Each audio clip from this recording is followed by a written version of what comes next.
Emergency evacuations are underway in Mariupol as more than 100 women and children are freed from a bombed-out steel plant in Ukraine.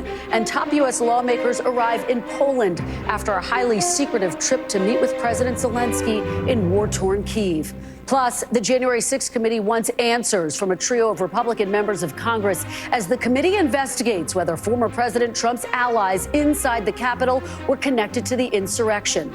And we're on the ground in Ohio, where voters are about to head to the polls tomorrow in the first Senate primary of the 2020 midterms and a major test of Mr. Trump's clout at the ballot box.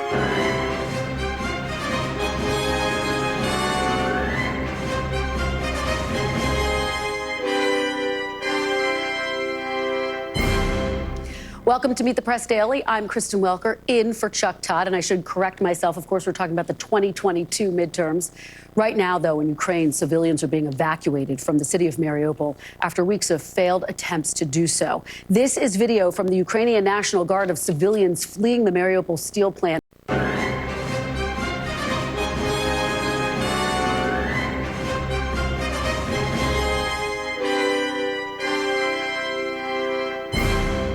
Welcome to Meet the Press Daily. I'm Kristen Welker, in for Chuck Todd on a very busy Tuesday. It is Election Day in Ohio and Indiana. On any other day, Ohio's consequential Senate primaries would probably be our lead. But all eyes today are on the breaking news out of Washington. Late this morning, the Supreme Court confirmed the authenticity of a draft opinion by Justice Alito posted by Politico last night. That opinion would overturn Roe v. Wade and send the matter of abortion access to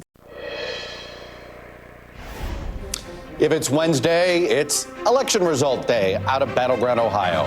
Voters tested the power of Trump's endorsement on the right.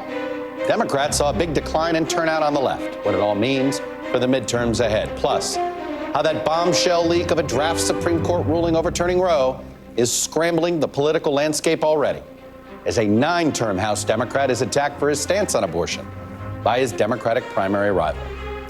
And President Biden addresses the EU's proposal to ban Russian oil imports. It's a big move for the EU and Germany as Putin's forces continue their assault in eastern Ukraine. The former U.S. ambassador to Ukraine will be here coming up.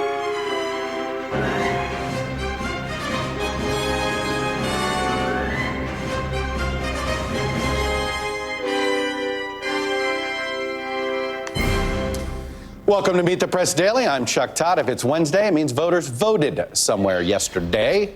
There were a bunch of votes cast in Indiana and Ohio, essentially truly kicking off midterm season and the primary season, giving us our results from the first Senate primaries of the 2022 cycle and the first competitive statewide Republican race feature. Just take a look at what we've already seen from some Republicans since the court's draft Alito opinion leaked. Former Nevada Republican Attorney General Adam Laxalt, now running for the U.S. Senate, went out of his way to specifically note that the people of Nevada voted to make abortion rights legal and the matter is settled law, no matter what the court does. Translation: if it's Friday, it's the economy. A strong jobs report closes out a topsy-turvy week of news on the economic front for the administration as it tries to grapple with surging inflation, interest rate hikes, wild market swings, and of course, the messaging challenges that go with it, all ahead of the midterms. Plus, government officials confirmed to NBC News that U.S. intelligence indeed helped Ukraine sink the flagship missile cruiser of Russia's Black Sea Fleet as the U.S. continues to ramp up its involvement in the war. And later, governors across America prepare for a world without Roe. I'll speak with one Democratic governor whose state just passed a law protecting and guaranteeing access to abortion as it braces for an influx of patients from neighboring states with fewer access.